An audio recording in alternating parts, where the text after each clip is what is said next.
Makna dari kebinekaan adalah kesadaran terhadap perbedaan, termasuk perbedaan terhadap dalam keyakinan agamanya, sehingga harus saling menghormati dan tidak memaksakan keyakinan tersebut kepada orang lain. A. Menelaah ancaman terhadap integritas nasional. Perlu kalian ketahui bahwa posisi silang negara Indonesia tidak hanya meliputi aspek kewilayahan saja, melainkan meliputi pula aspek-aspek kehidupan sosial, antara lain sebagai berikut. 1. Penduduk Indonesia berada di antara daerah berpendudukan padat di belahan utara dan daerah berpendudukan jarang di belahan selatan. 2. Ideologi Indonesia terletak antara komunisme dan liberalisme. 3. Demokrasi Pancasila berada di antara demokrasi rakyat di utara atau Asia daratan bagian utara dan demokrasi liberal di selatan. 4. Ekonomi Indonesia berada di antara sistem ekonomi sosialisis di utara dan sistem ekonomi kapitalis di selatan.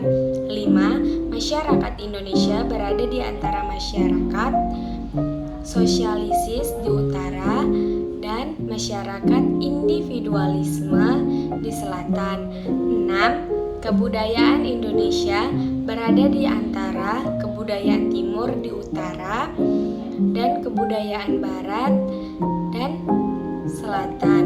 7. Sistem pertahanan dan keamanan Indonesia berada di antara sistem pertahanan kontinental di utara dan sistem pertahanan maritim di barat, selatan, dan timur politik. Ada 4 hal yang selalu dikedepankan oleh globalisasi dalam bidang ideologi dan politik, yaitu demokratisasi, kebebasan, keterbukaan, dan hak asasi manusia. 2. Strategi mengancam ancaman di bidang ekonomi. Sebenarnya sebelum menyentuh bidang politik, globalisasi terlebih dahulu terjadi pada bidang ekonomi sejak digulirkannya liberalisme ekonomi dan ada liberalisme ekonomi oleh Adam Smith sekitar abad ke-15 setelah melahirkan perusahaan-perusahaan multinasional yang melakukan aktivitas perdagangan ke berbagai negara. Sistem pertahanan dan keamanan negara yang bersifat semesta mempunyai ciri-ciri, yaitu kerakyatan, kesemestaan, dan kewilayahan. Ciri-ciri kerakyatan mengandung makna bahwa orientasi pertahanan diabadikan oleh dan untuk kepentingan seluruh rakyat. UUD Negara Republik Indonesia tahun 1945 juga memberikan gambaran bahwa strategi pertahanan keamanan negara untuk mengatasi berbagai ancaman militer dilaksanakan dengan menggunakan sistem pertahanan dan keamanan rakyat semesta.